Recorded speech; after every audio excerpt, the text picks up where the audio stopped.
Ke bërë një këngë të fundit bashkë me Zonjën Shkurtë Feza. Një prej ky që erdhi edhe një datë të rëndësishme për gjithë, edhe një bashkim kështu që të jep emocion edhe nga vetë bashkimi juaj, ju të dyjave. E kishit pritur një moment të tillë që ta nxjerrni projektin Kuqezi? Po, edhe pse shumica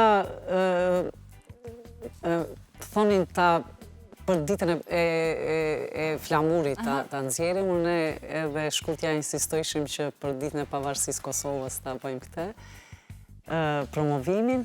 Në fakt, këtë këngën mas pare e kom dëgju prej një mon më shkolla, i ka qenë një këngë që ata e kanë bërë bashkë me tifozat Kuqezit të Zvicrës.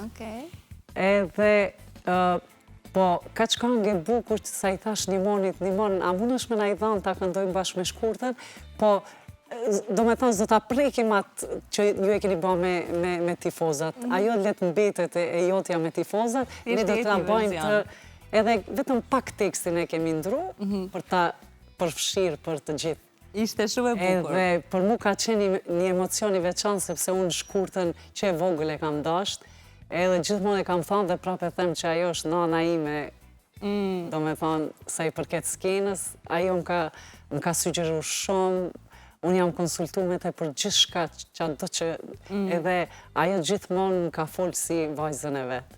Jemi shumë e fatë që e kemi një artiste si Shkurtën Feza. Ajo është, përveç është një artiste shumë e madhe, ajo e ka një shpirt shumë të madhe. Në shumë e vërtet. Dhe këto kush e njeh nga afër e di më së miri. Kështu që po ta besoj edhe po ta vërtetoj edhe unë. Edhe jam shumë e lumtur që unë ma në fund të kom realizu një këngë.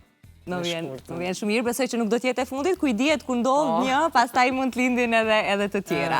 E dashur, në pjesën e parë të emisionit, unë kisha të ftuar zërin Fitore Pacolli, deputete e Kuvendit, edhe me të, ndër të tjera folëm edhe për sfidën e saj të mëmësisë, për të krijuar familje, është një proces tash prej vitesh, ajo dhe bashkëshorti saj për të pasur fëmijë përmes fertilizimit in vitro, edhe na dha një mesazh në fakt që besoj ta kenë shfrytzuar dhe ta kenë marrë të gjitha zonjat atje, si nuk duhet asnjëherë dorëzuar ose lënë fajin vetës, pavarësisht çfarë sfida na vini. Ti sot je non dhe ke pritur edhe ti gjatë për ta përjetuar një moment të tillë. Plot 12 vite. Plot 12 vite.